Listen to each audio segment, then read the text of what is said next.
اللهم صل على محمد وعلى آل محمد كما صليت على إبراهيم وعلى آل إبراهيم إنك حميد مجيد. اللهم بارك على محمد وعلى آل محمد كما باركت على إبراهيم وعلى آل إبراهيم إنك حميد مجيد. اللهم ارزقنا علما نافعا واسعا عميقا. اللهم ارزقنا رزقا واسعا حلالا طيبا مباركا من عندك. اللهم ارزقنا حياة سعادة وموت شهادة.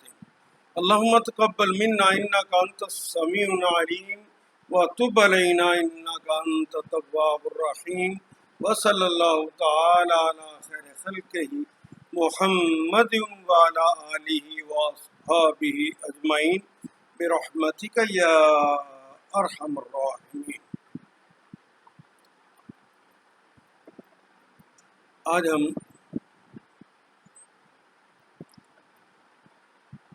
ایک اور ہندوستان کے بڑے مذہب کی بات کریں گے،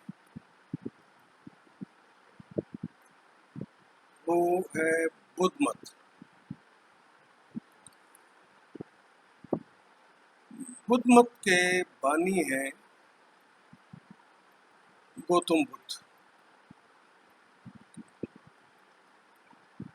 گوتم بدھ 563 اور بعض کے نزدیک 565 قبل مسیح میں شمالی ہند کے علاقہ نیپال میں ساکیا قبائل کی راجدھانی کپلوستو کے قریب ایک چھوٹا سا گاؤں تھا۔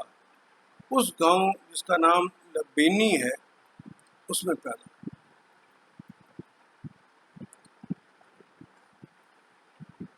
اس زمانے میں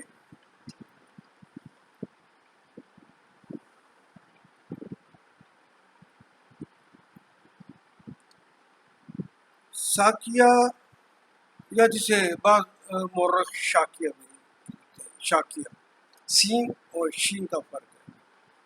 شاکیہ اس راجدھانی پر مہاراج شدھودھن حکومت کرتے تھے۔ شاکیوں کے حکمران شدھودھن نے جو ندی کے کنارے دوسرے کنارے پر حکومت تھی، جسے کولی مہاراج کی حکومت کہتے ہیں، کولی مہاراج کی 2 لڑکیوں سے شادی کی۔ دونوں لڑکیوں سے ایک لمبا عرصہ تک کسی کے ہاں کوئی اولاد نہ ہو سکی۔ 45 سال کے بعد کولی مہاراج کی بڑی بیٹی، جس کا نام مہامایا تھا، وہ حاملہ ہو۔ بڑی خوشیاں منائی گئیں، بڑے چراغاں کیے گئے، بڑے رقص ہوئے، خوشیاں باقاعدہ منائی گئی۔ اور پھر جب وہ بچے کی پیدائش کا وقت آیا تو اس وقت رواج کے مطابق بچی اپنے یعنی شدھودھن کی اہلیہ اپنے بچے کو جنم دینے کے لیے اپنے بابا کے گھر گئی۔ کولی مہاراج کے گھر گئی، جا رہی تھیں، ابھی رستے میں تھیں تو ایک جگہ پر جنگل کے اندر ہی شدید درد ہوئی، اور اس درد کے نتیجے میں جنگل ہی کے اندر ایک بچہ پیدا ہوا۔ یہ بچہ بڑا ہو کے گوتم بدھ کہلایا۔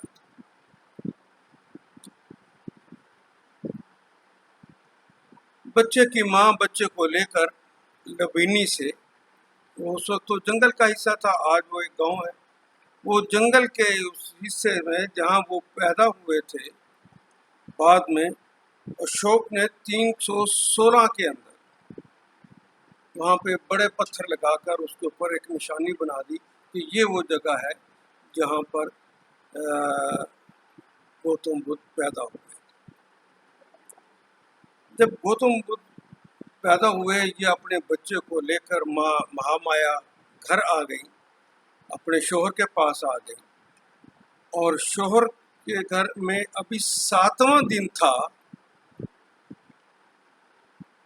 کہ مہامایا فوت ہو گئی۔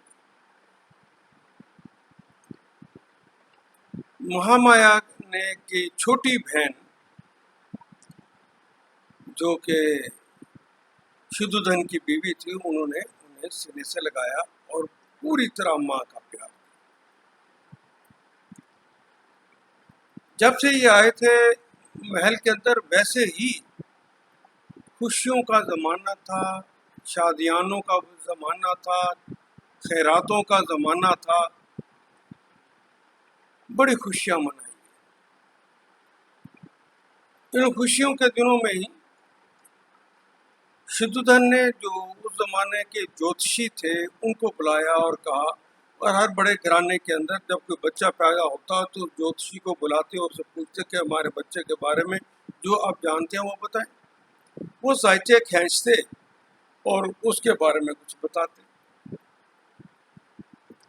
یہاں پر ایک دو چار نہیں، بے شمار لوگ آئے اور انہوں نے زائچے کھینچے، اور ایک بات پہ سارے متفق ہو گئے کہ یہ بچہ بڑا ہو کے یا بہت ہی بڑا بادشاہ بنے گا یا بہت بڑا سادھو بنے گا۔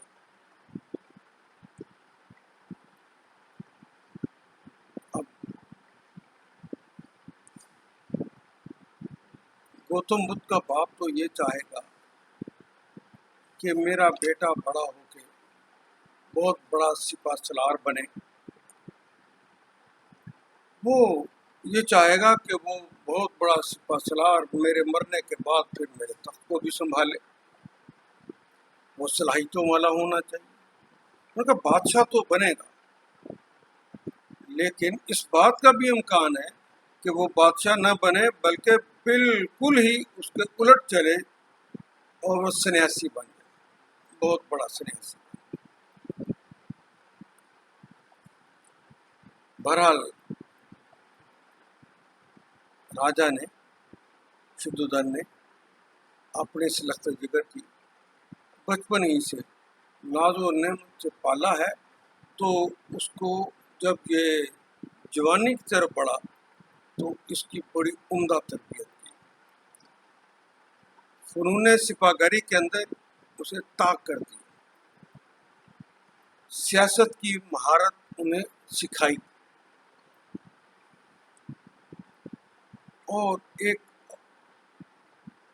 اور سوچ کر کہ یہ سورما بنے گا اور بعد میں میرے راج پاٹ کو پالے یعنی سنبھال لے گا، تو اس تربیت کے لیے ان کے لیے انہوں نے ایسا کیا کہ باہر اس کے جانے کا راستے بند کر دیے اور بہت بڑے محل کے اندر ان کی تربیت کا نظام چل گیا۔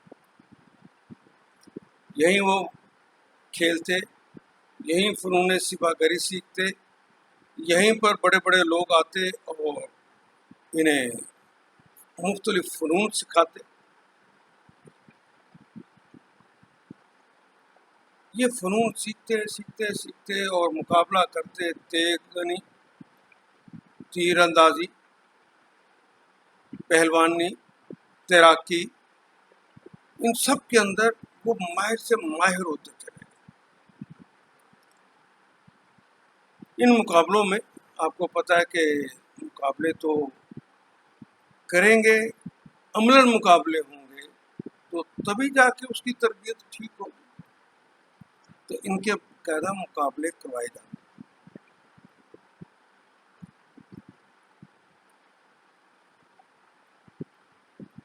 شدھودن کے چھوٹا بھائی وہ بھی ان کے ساتھ ہی اسی محل میں رہتا تھا، اس کا بھی ایک بیٹا تھا ننند۔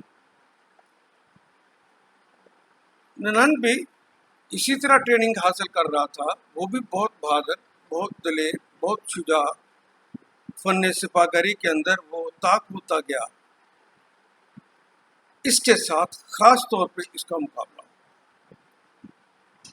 جب تک شدودن کے ہاں اولاد نہیں ہوئی تھی، اسی وقت تک یہی خیال تھا کہ میں نے میرے ہاں بیٹا نہیں ہوا تو چلو میرے بھائی کے ہاں بیٹا ہوا ہے، یہ میرے بعد بن جائے گا۔ تو تربیت ان کی پورے شہزادوں والی ہوئی، اور جب اپنا بیٹا آ گیا تو پھر اس کی بھی تربیت، اور اسی طرح اس کے اندر بادشاہ کو عیش کے لیے خواتین بھی مہیا کی جانی چاہیے تھیں، تو ان کو وہ بھی مہیا۔ بڑی عجیب بات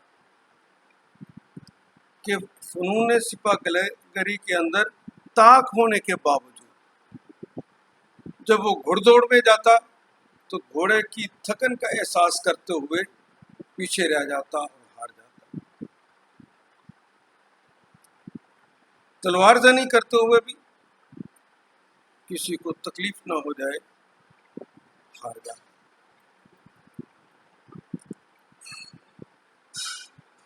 مقابلوں کے اندر جب کسی پرندے کو جو فضا میں اڑ رہا ہوتا ہو اس کو گرانے کا مقابلہ ہوتا کہ فضا میں اڑتے پرندے کو مارا جائے، تو یہ اڑتے پرندے کی جان لینا اسے گوارا نہ تھا،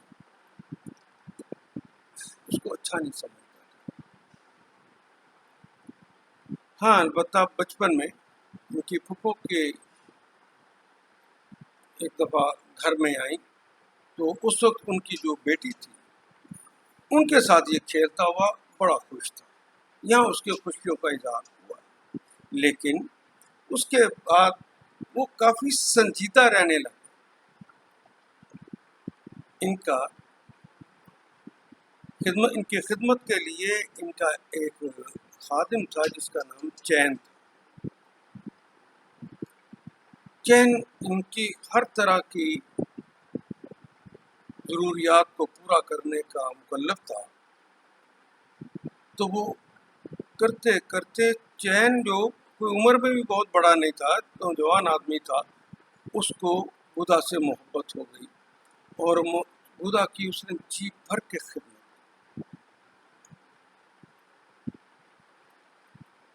اب باپ نہیں چاہتا تھا کہ باہر کے لوگوں سے کوئی تعلق رہے جس کی وجہ سے لوگوں کے سوچ اس کے اندر بھی آ رہے میں نے اسے دنیا کا بڑا بادشاہ بنانا ہے، تو بادشاہ بنانا ہے تو اس کی تربیت ویسی ہی ہونی چاہیے، لیکن اس کے اندر سنجیدگی آ گئی ہے تو عجیب معاملہ ہو گیا کہ جوں جوں بڑا ہوتا جا رہا ہے پہلے وہ مقابلے ٹکا کے کرتا لیکن اب ہار جاتا۔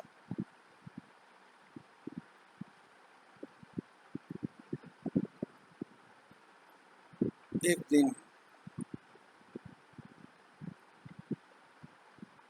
مہاتما بدھ نے جس کا نام سدھارتھ رکھا گیا تھا، بعد میں یہ مہاتما بدھ کہلائے۔ سدھارتھ ان کا نام تھا اور گوتم فیملی نیم تھا، تو سدھارتھ جو کہ گوتم تھا، ایک دن اس نے اپنے جو دوست بھی بن گیا تھا اطالی، وہ جو کی خدمت پہ مامور تھا چین، اسے کہا کہ مجھے نا تم اس طرح کرو کہ باہر کسی لے جاؤ اور مجھے سیر کراؤ، بس کسی کو پتہ نہ چلے کہ بابا نے تو منع کر رکھا ہے۔ شدودن تو کبھی بھی نہیں چاہے گا کہ میرا بچہ باہر جائے اور لوگوں کو دیکھے کہ لوگ کس حال میں۔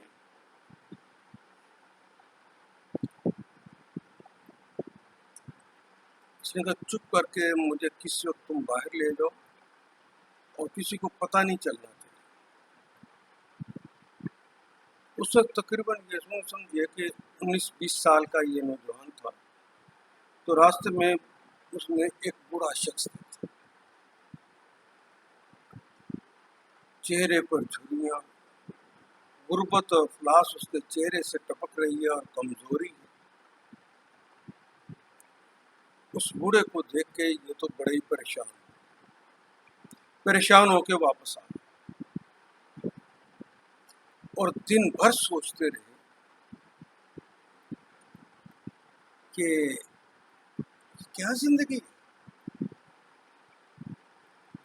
ایک دن پھر اس کو لے کر نکلتے ہیں تو پھر دیکھتے ہیں کہ ایک بیمار ہے، چل بھی نہیں سکتا بیچارہ، بڑی مشکل سے چل رہا ہے، سانس بھی مشکل سے لے رہا ہے۔ بیمار شخص کو دیکھا، اس کی لاغری کو دیکھا، پھر مزید برداشت نہ کر سکے، واپس آئے۔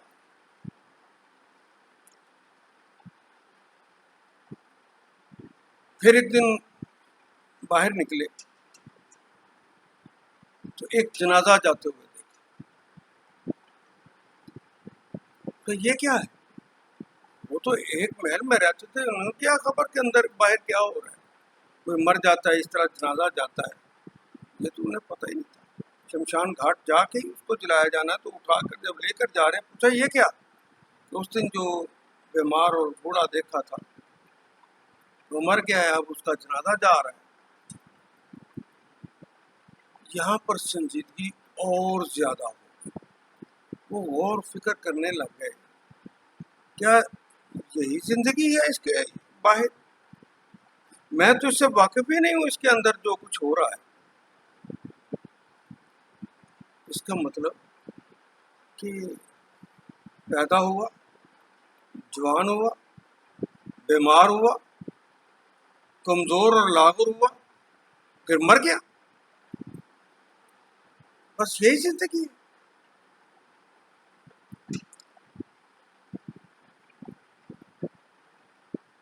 ابھی انہی سوچوں میں تھا، تو پھر وہ باہر نکلتے ہیں تو ایک درویش پہ نظر پڑتی۔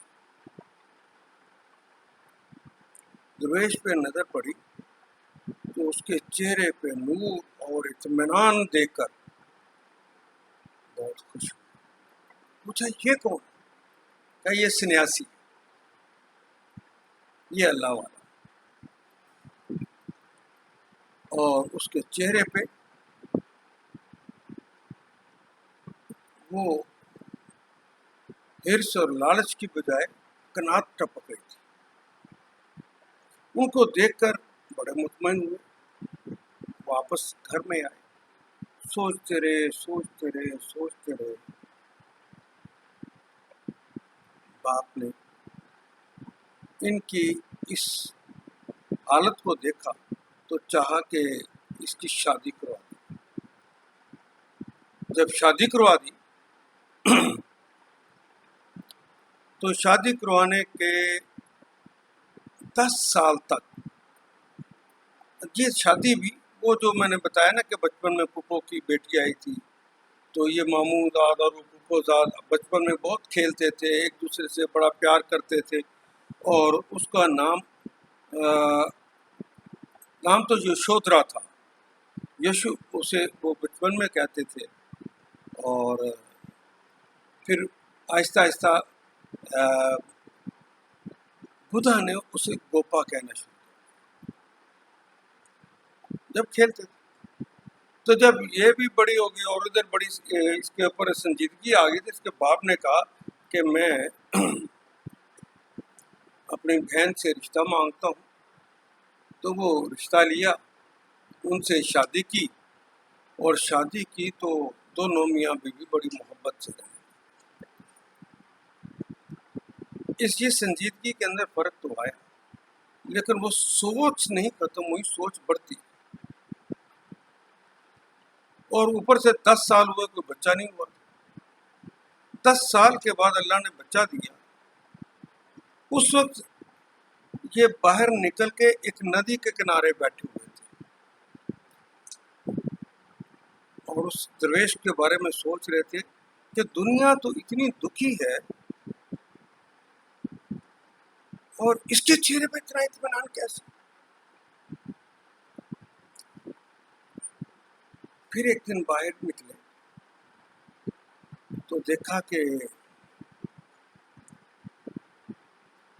کچھ لوگوں کو کچھ ہرکارے ان کے باپ کی فوج کے کچھ لوگ کوڑوں سے مار رہے۔ پوچھا کون ہو تم، کیوں مار رہے ہو اسے؟ کیونکہ حکومت کی طرف سے ہیں، یہ ٹیکس پورا نہیں دیتا۔ محصولات نہیں دیتا، ان کا تم ان کے محصولات کو چھوڑو، ان کو معاف کرو۔ یہ جوانی کے وہ زمانے، ابھی شادی سے پہلے کا ہی تذکرہ ہے کہ جب شادی کی بات ہوئی تو یہ جو چچا زاد بھی تھا اس کا بھی خیال تھا کہ میری یہاں پہ شادی ہونی چاہیے، تو شادی کے لیے دونوں کے درمیان مقابلے کا فیصلہ ہو، کہ مقابلہ ہو۔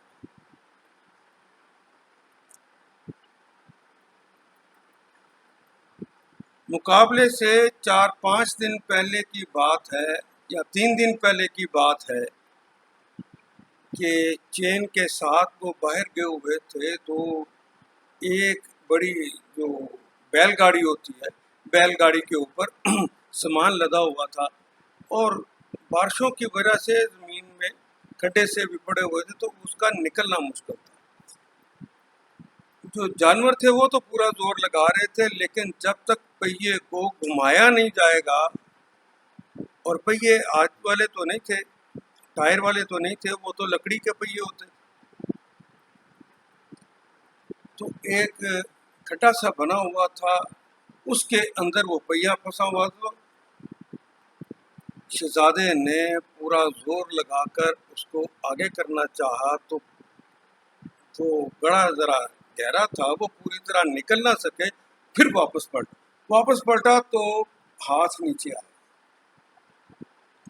اور ہاتھوں کی انگلیاں ٹوٹ گئی، ہاتھ بری طرح زخمی ہو گئے، لیکن دوبارہ زور لگا کے بہرحال انہوں نے نکال دیا، تو ان کے چہرے پر بھی ایک اطمینان سا آیا۔ انہیں خوشی محسوس ہوئی کہ میں نے اس کے بیل گاڑی کو نکال کے ایک خدمت کی ہے، اور اس کا اطمینان ان کے دل میں محسوس ہونے لگا، بڑی خوشی محسوس ہوئی۔ لیکن 3-4 دن کے بعد تو وہ ڈیول تھی، وہ مقابلہ تھا، گوپی سے کو حاصل کرنا ہے یا نہیں کرنا، اس کے لیے مقابلہ تھا۔ پہلے مقابلہ ہوا تلوار بازی، 1-2 دفعہ انہوں نے نندن کو زمین پر گرایا، لیکن وار نہیں کیا، وہ کوشش کرتا۔ پھر وہ دوسرا مقابلہ ہوتا ہے وہ لٹھ بازی کا۔ شروع میں لٹ کا اپنا مظاہرہ تو کیا، لیکن اپنے مخالف کو کوئی گزند نہیں پہنچائی، اور اس نے کوئی موقع چھوڑا نہیں۔ تلوار بازی کا مقابلے کے اندر بھی اس نے ایسا ہی کیا، گھڑ دوڑ کے اندر بھی ایسا ہی کیا۔ آخری مقابلہ تیر کا تھا۔ اب تیر اندازی کے مقابلے میں بھی یقیناً انہوں نے ایسی حرکت کرنی تھی کہ انہوں نے کہا تھا کہ ہم کبوتر چھوڑیں گے، کون اڑتے کبوتر کو مارتا ہے اور نیچے گرا لیتا ہے، یہ ایک پرابلم تھا۔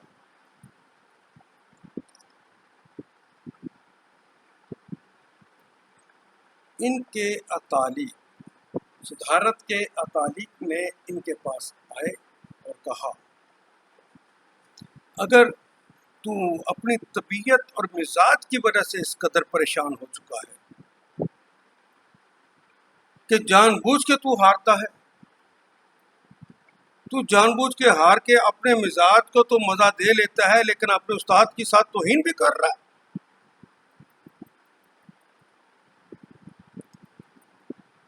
اگر تو نے صحیح مقابلہ نہیں کرنا تو میں اس کو چھوڑ کے جا رہا ہوں، میں اپنے سامنے اپنی بے عزتی برداشت نہیں کر سکتا۔ تو استاد محترم، میں آپ کی خاطر یہ مقابلہ کرتا ہوں۔ پھر لٹھ بازی کا مقابلہ ہوا، تو اس کی نندن کی لٹ اس سے دور جا کے، جہاں تماشبین بیٹھے ہوئے تھے دیکھنے کے لیے تماشا، وہاں جا کر گرتی، اس کی لٹ پر مارتے ہیں اور لٹ دور جا کے لوگ شور مچا دیتے، اور پھر سے سینے پہ رکھ کے کہتے ہیں کہ مقابلہ ہار جائے گا تو ٹھیک، نہیں تو میں وار کروں گا۔ اسی طرح تلوار بازی کا مقابلہ، اس طرح گھڑ دوڑ کے اندر بھی جیت جاتے ہیں۔ اور جب کبوتر کو مارنے کی باری آتی ہے تو کہتے استاد محترم میں آپ سے اس کی معذرت چاہتا ہوں، میں کسی کبوتر اپنے جیتنے کے لیے کسی کی جان نہیں لے سکتا، یہ میرے بس سے باہر ہے۔ ہاں مقابلہ کرتے ہیں۔ اس نے اپنی انگوٹھی نکالی، ان کا وہ بے شک کبوتر کو مارے، میں اسے اپنی انگوٹھی دیتا ہوں، جتنی مرضی اونچی جس طرح چاہے اس انگوٹھی کو پھینک دے، میں تیر ماروں گا اور تیر جو ہے میری انگوٹھی کے اندر جائے گا۔ حالانکہ جب انگوٹھی اوپر جانی تھی، پھینکی نہیں تھی، تو اس نے تو گھومنا تھا، تو اس لمحے کے لیے صاف بھی کر کے اس کو تیر مارنا ہے تاکہ اس کی گولائی کے اندر تیر کا پہلا حصہ چلا جائے اور وہ اس کے اندر پھنس جائے۔ یہ ایک بہت مشکل کام تھا، لیکن بدا نہیں، وہ بھی کر دیتا۔ کمال ہو گیا، بدا کی شادی ہو گئی۔ نندن پہلے ہی سے بھرا پڑا تھا، پہلے تو یہ تھا کہ وہ اکیلا ریاست کا ولی عہد بننے والا تھا، اب ولی عہد اصل پیدا ہو گیا ہے، اب اس کی مجال ہی نہیں ہے کہ وہ بن سکے، اوپر سے صلاحیتیں بھی اس کی زبردست۔ پھر تیسری بات یہ کہ یہ مقابلہ بھی وہ جیت گیا، شادی ہو گئی، اور شادی کے 10 سال تک اس کے ہاں کوئی اولاد نہیں، لیکن اس کی سوچ بچار بڑھتی چلی گئی، بڑھتی چلی گئی، بڑھتی چلی گئی۔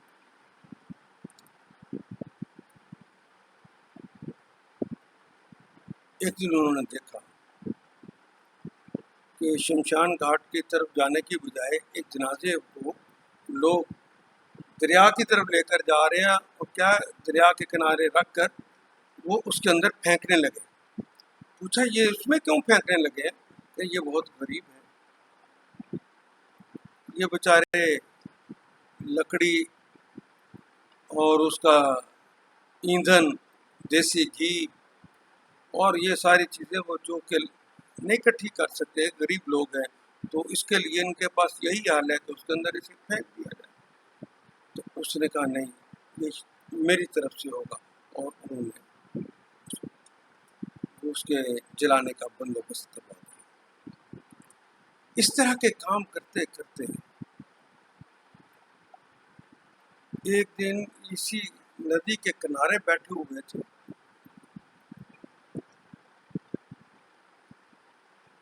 اور گھر کے اندر ان کے بیٹے راہل کی پیدائش ہوئی۔ اللہ نے بہت پیارا بچہ دیا، لوگ شادیانے بجا رہے ہیں، مبارکیں دے رہے ہیں، اور یہ کبھی ان مناظر کو دیکھتا ذہناً اور کبھی اس سنیاسی کو دیکھتا، اس درویش کو دیکھتا، تصور ہی تصور میں، تو اپنے بارے میں سوچتا کہ مجھے کیا کرنا۔ ایک دن پھر رات کو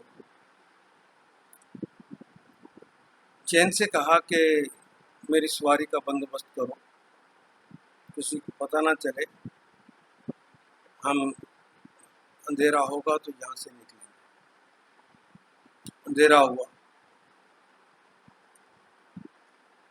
تو رتھ لے کر وہ باہر کھڑے ہیں چین، اور یہ اندر چلے گئے، اور جب اندر گئے تو دیکھا کہ خوبصورت یشودھرا، اس کی گود میں بڑا ہی پیارا بچہ۔ ان کا جی چاہا میں ایک دفعہ بچے کو اٹھا کر آخری دفعہ پیار تو کر لوں، لیکن کہا کہیں یہ بچے کی محبت میرے پاؤں کی زنجیر نہ بن جائے، اور بیوی کی طرف اور بچے کی طرف آخری محبت کی نظر ڈال کر وہاں سے تیزی سے نکل گئے، رات میں بیٹھے اور ندی کے پاس چلے گئے۔ ندی کے کنارے جا کر انہوں نے دیکھا کہ ایک آدمی جا رہا ہے، اسے کہا کہ ادھر آؤ، یہ کپڑے میرے والے پہنو گے؟ کیا ہاں؟ کہا اپنے پھر مجھے دے دو۔ انہوں نے اپنے پہلے کپڑوں کا اس شخص سے تبادلہ کیا، فقیرانہ ایک لباس پہن، اپنا لباس اس کو دے دیا، اپنی تلوار، اپنے زیورات، مالائیں، وہ چین کو دیتے ہوئے کہا کہ چین تم واپس گھر جاؤ، میں تمہارے ساتھ نہیں جاؤں، اور جا کے بتا دینا کہ میں کہیں دور چلا گیا۔ اس نے کہا کہ جانا ہے تو آقا مجھے بھی ساتھ لے جائیں۔ انہوں نے کہا نہیں، میں چاہتا ہوں کہ میرے گھر والے میرے بات پریشان نہ ہوں، انہیں بتا دیں کہ میں اپنی مرضی کے ساتھ کہیں دور جا رہا ہوں، میری واپسی کا کوئی امکان نہیں۔ روتا ہوا چین واپس آتا ہے اور گوتم ندی کو پار کر کے دوسری طرف جاتے ہیں تو اپنے بال، خوبصورت بال بھی منڈوا دیتے ہیں۔ اس زمانے میں آپ کو پتہ ہے کہ جو لوگ دین کو سیکھنا چاہتے، ایک تو علم حاصل کرتے اور دوسرا ریاستیں کرتے۔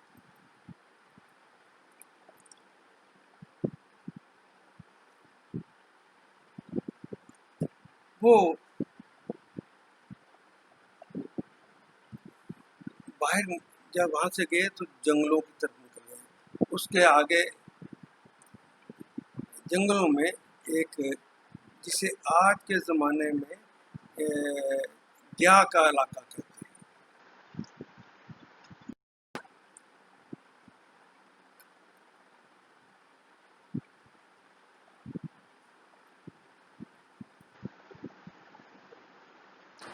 وہ الارا پہاڑی سلسلہ جو تھا، ان پہاڑی سلسلوں میں بڑے بڑے علماء بیٹھے ہوئے درس و تدریس کا کام کر رہے تھے۔ تو انہوں نے وہ کام سیکھنے کے لیے، علم سیکھنے کے لیے ان کے پاس گئے۔ ایک بڑے عالم جن کا نام الارا کلامہ تھا، الارا کلامہ سے ہندو درشن شاستر سیکھی تاکہ قلب کو اطمینان ہو، وہ جو دل کو جو بے چینی لگی ہوئی تھی جس کی وجہ سے محل چھوڑا تھا، اس کو کوئی اطمینان نصیب ہو سکے۔ یہ علم بھی حاصل کیا تو اس اضطراب کے اندر کوئی فرق نہیں پڑا۔ وہاں سے چلے تو ایک اور عالم دین تھے، ان کا نام تھا ادراکا رام پتر۔ ادراکا رام پتر یہ تو بہت ہی بڑے صاحب علم تھے، پھر ان کے پاس چلے گئے اور ایک عرصہ تک ان سے علم کا حصول کرتے رہے۔ علم کا حصول اس زمانے میں کہا جاتا تھا کہ دل کے اطمینان کے لیے بڑا ضروری ہے، نجات کے لیے بڑا ضروری ہے، لیکن ان کو کسی کروٹ اس سے چین نہیں ہے۔ پھر دوسری بات جو انہوں نے پڑھ رکھی تھی وہ یہ تھی کہ اگر رہبانیت اختیار کی جائے، ریاستیں کی جائیں، جسم کو تکلیفیں دی جائیں، تو پھر وہ ایشور راضی ہو جاتا ہے اور راضی ہو کے وہ عنایتیں کرتا ہے، پھر دنیا بدل جاتی ہے اور اندر کا سکون اور چین نصیب ہو جاتا ہے۔ یہ سوچتے ہوئے انہوں نے ریاستوں کا حوالہ شروع کیا، تو بہت ریاستیں کی، آہستہ کے پورے علاقے میں مشہور ہو گیا کہ گوتم بڑا اللہ والا ہے۔ پھر انہوں نے، لیکن اس ریاستوں کے ذریعے بھی، ان باتوں کے ذریعے بھی کوئی بہت زیادہ فرق نہ پڑا، تو انہوں نے جسم کو تکلیف دینے کے لیے بھوکا رہنا شروع کر دیا، سو کر کانٹا ہو گئے۔ ایک دن چونکہ اب بڑی ریاستیں کرتے تھے تو 5 بڑے ان کے شاگرد بنے وہاں پر، اور ان کی بڑی قدر کرتے، جہاں جاتے اور لوگوں کو بھی بتاتے تو ان کے خدمت گزار کے طور پر ساتھ ساتھ رہتے۔ ایک دن یہ اپنے اس کمزوری کی وجہ سے بے ہوش ہو گئے اور بے ہوشی کے عالم میں تھے۔ کب تک پڑے رہے؟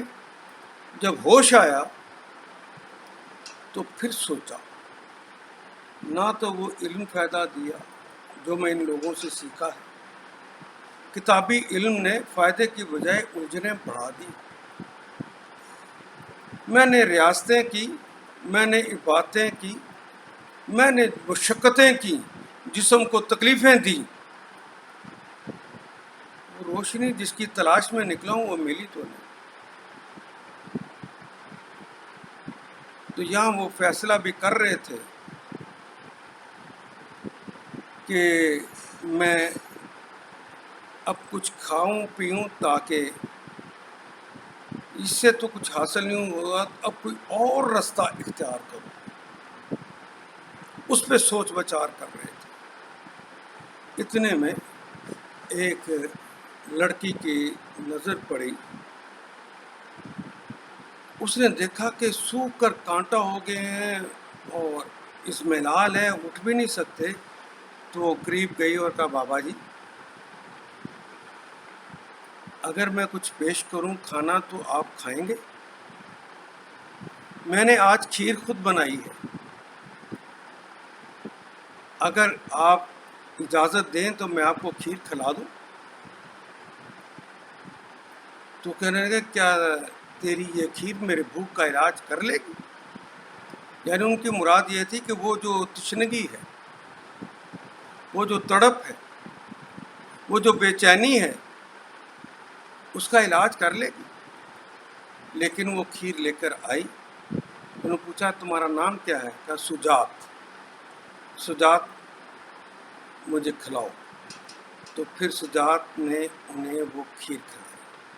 کھیر کھانے کے بعد وہ آرام سے بیٹھے، کچھ دیر جب ہمت ہوئی تو بیٹھ کر ایک جگہ پہ جا کے برگد کا درخت تھا گیا کے اندر، وہ جو گاؤں ہے جو اب گیا بدھ کہلاتا ہے، اس بدھ گیا کے درخت گیا کے اندر اس جو پیپل کا درخت تھا، برگد کا درخت تھا، اس کے نیچے بیٹھ گئے اور کہا کہ اب یا تو روشنی ہوگی یا جان دے دوں۔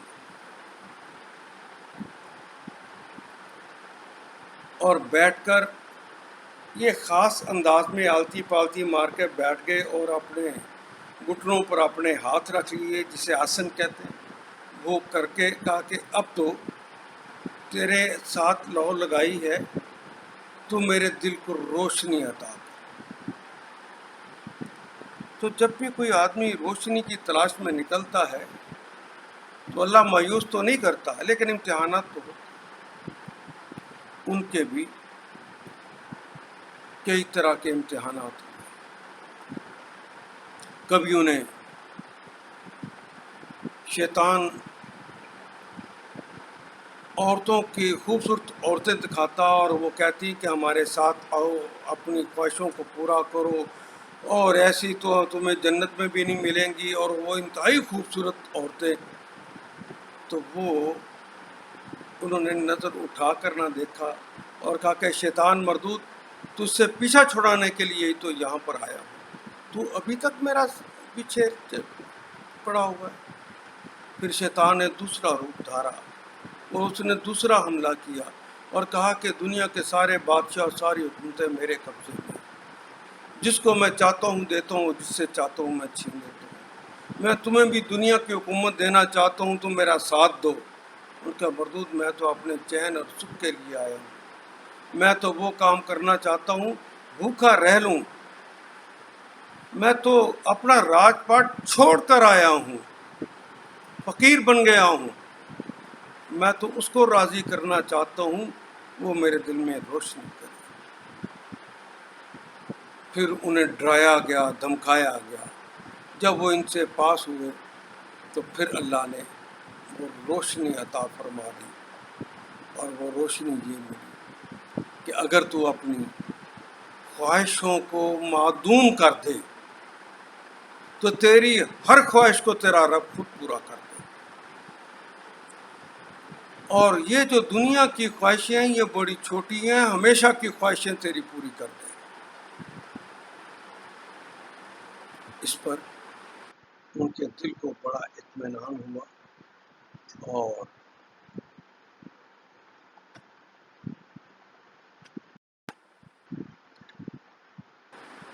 بدھا کو اس مراقبے کے بعد 4 چیزیں نصیب ہوئی. پہلی چیز کہ انہیں پچھلے جنموں کا علم مل گیا کہ وہ پہلے جنموں میں کیسے کیسے تھے، کب کیا بنے، کب کیا بنے. وہ جو بار بار دنیا میں اللہ بھیجتا ہے تو کیا کیا بنا کر بھیجتے رہے. پچھلے جنموں کا پورا علم مل گیا. فلسفہ علت و معلول مل گیا، نروان نصیب ہوا، اور ابدی مسرت مل گئی. یہ 4 چیزیں نصیب ہوئیں. اور واپس پلٹے تو شروع میں تو وہ جو 5 مرید تھے انہوں نے بھی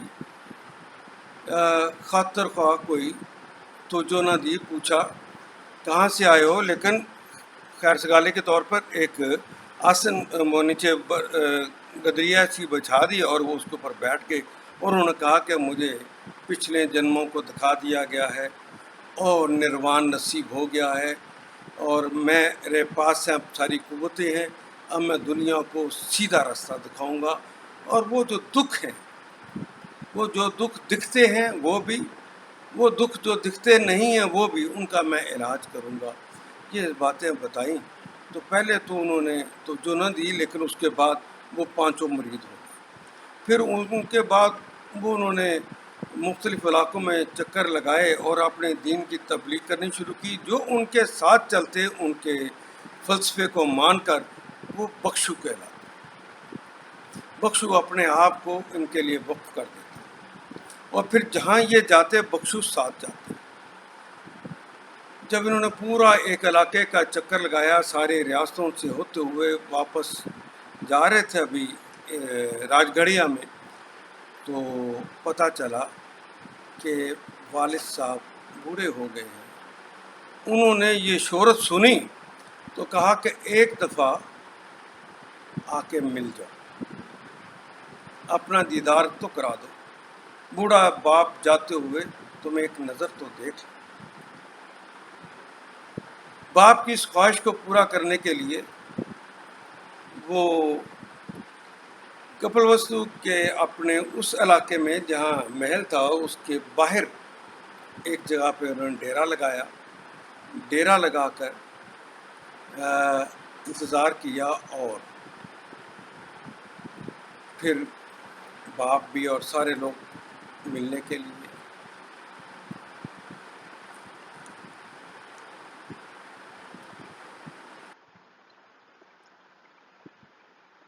اب یہ جب آئے ہوئے تھے تو اس وقت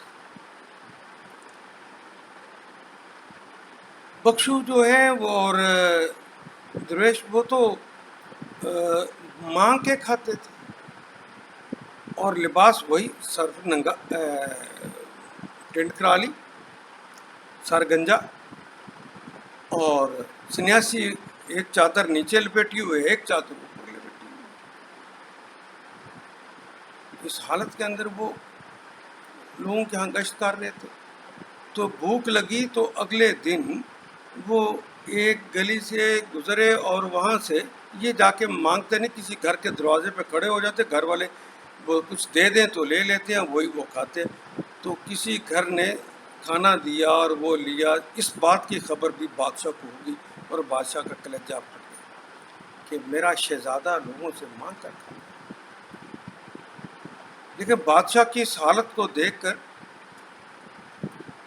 جب ملنے کے لیے محل میں گئے تو یشودھرا کا بھی جی چاہا کہ میں بھی سسر کے کمرے میں جاؤں اور جا کے اپنے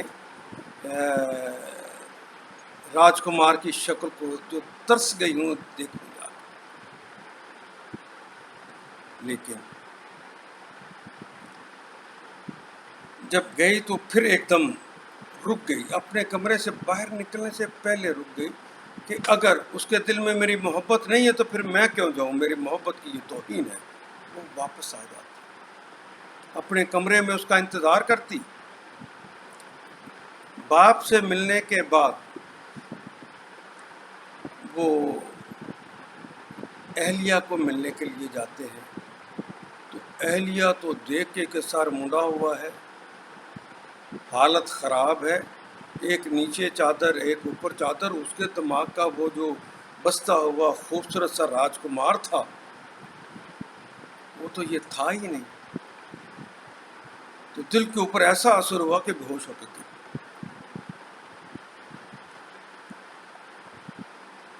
بہرحال وہاں سے پھر واپس آتے ہیں اور پھر ایک وقت میں پتہ چلتا ہے کہ بابا کی عمر جو ہے وہ کافی بڑھ گئی ہے، بزرگ ہو گئے ہیں. تو ان کے مرنے سے پہلے تو ایک دفعہ اپنی شکل دکھا گئے. تو یہ ملنے کے لیے پھر آتے ہیں، لیکن آتے ہوئے پتہ چلتا ہے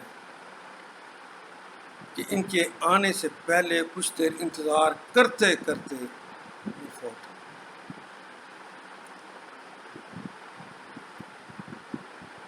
جب وہ فوت ہو گئے تو ان کی رسوم جو ادا کرنی تھی وہ رسوم ادا کی اور جانے لگے. تو ان کی کچھ خبریں مل چکی تھیں اور بدھا نے یشودھرا کو پھر ساری بتایا کہ میرا یہ فلسفہ ہے اور یہ لوگوں میں تو یہ فلسفہ اس کی باتیں دل میں گھر گئی. تو اس نے مطالبہ کیا کہ عورتوں کی بھی جماعت بنائے. اس وقت تک عورتوں کی کوئی جماعت نہیں، تو انہوں نے عورتوں کی جماعت بنائی. اور بخشو جس طرح مرد تھے، بخشنی یہ پہلی تھی جس نے ان کے ہاتھ پر بیعت کی. تو عورتوں کی جماعت یہاں سے بنی. پھر وہ وہاں سے نکلے اور یشودھرا بھی ساتھ چلے گی. اور راہل جو ہے اس کو بھی کہا کہ بیٹے اپنے باپ سے اپنی میراث مانگ، مت چھوڑ باپ کو. تو راہل نے بھی باپ سے میراث مانگی. تو انہوں نے اپنے شاگرد سے کہا کہ اس کو میرا فلسفی سمجھاؤ اور اس کو بتاؤ کہ میں کیا چاہتا ہوں. وہ بتایا تو وہ بھی مرید ہو گیا اور وہ بھی ساتھ چلا گیا. تو 44 سال جب ان کی مذہبی زندگی ہو گئی تو گرگس کے قلعے میں وہ تشریف لائے. 45ویں سال میں گھیلو گھینگ وارد ہوئے. یہاں پہنچ کر وہ سخت بیمار ہو گئے اور ایک درخت کے نیچے بیٹھ کر اپنی تجہیز اور تکفین کے بارے میں ہدایات دینے لگے.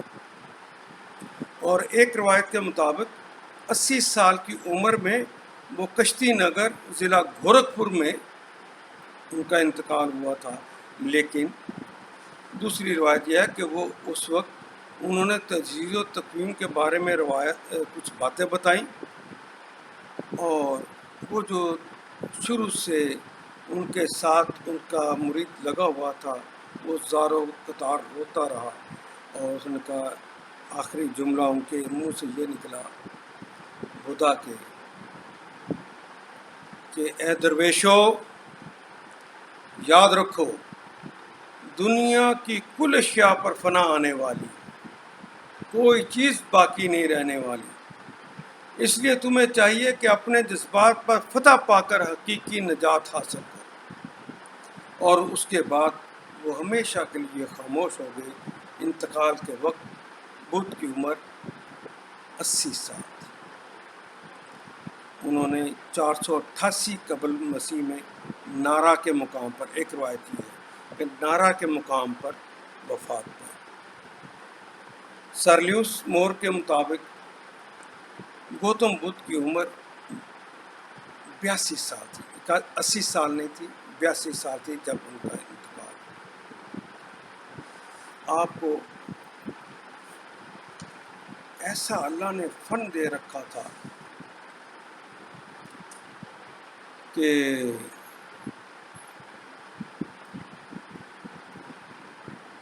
سمجھانے کا. ایک گستہ گوتمی خاتون ہے گوتم خاندان سے. گستہ اس کا نام تھا. اس کی شادی ہوئی, ایک ہی بیٹا تھا. اس بیٹے سے اسے بڑا پیار تھا.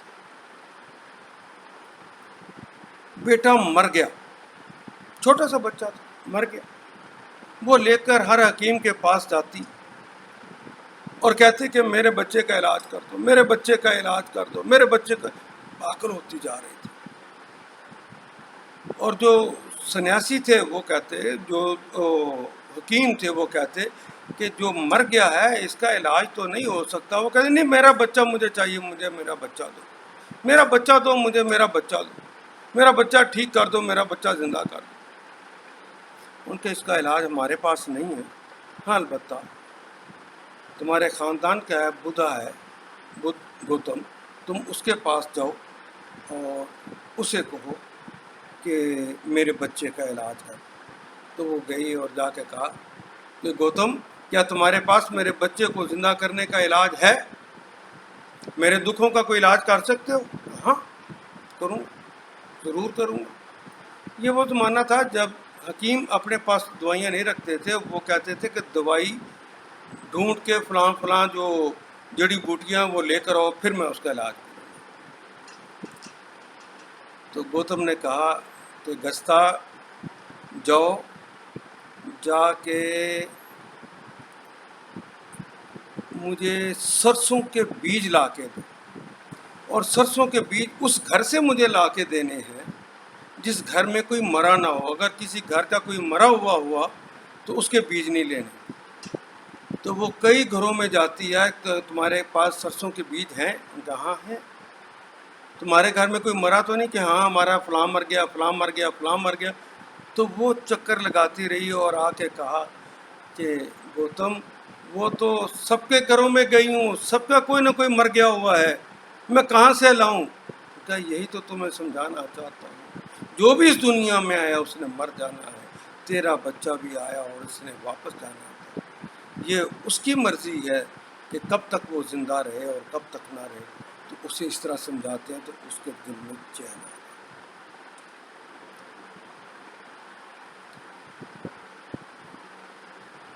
ہاں, ایک خطبہ ہے بڑا زبردست, سنو. ایمان میرا تخم ہے, نیک کام کی بارش سرسبز اور شاداب کرتی ہے. عقل اور حیا میری عقل کے پرزے ہیں, میرا دل اسے چلاتا ہے. مذہبی قانون میرے حل کا دستہ ہے. شوق اور سنجیدگی میرا اوڑھنا بچھونا ہے. محنت اور صحیح میرے بیل ہیں. کلبہ رانی سے مغالطے کے بیکار اور خود رو پودوں کو اکھاڑ پھینکتا ہوں, اور فصل جو تیار ہوتی ہے وہ نروان کے امرت پھل ہیں جن کے کھانے سے تکالیف اور مصائب دور ہو جاتی ہیں. اور آخرت اللہ کے بارے میں ایک واعظ کے اندر فرماتے ہیں کہ لوگوں, ایک ازلی غیر مخلوق مستقل لازوال غیر متغیر حقیقت موجود ہے, یعنی اللہ. لوگوں, یہ ازلی غیر مخلوق مستقل لازوال غیر متغیر حقیقت نہ موجود ہوتی تو فانی, بے ثبات, مخلوق اور متغیر دنیا سے نجات ممکن نہ تھی. وہ چونکہ موجود ہے اس لیے نجات بھی ممکن.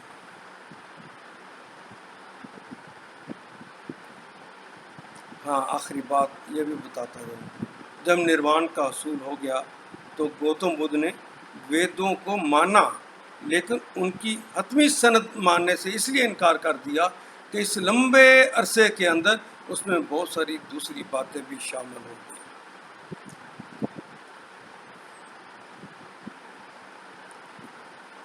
یہ مختصر سے حالات زندگی تھے گوتم بدھ کے، جو میں نے آپ کے سامنے پیش کیا۔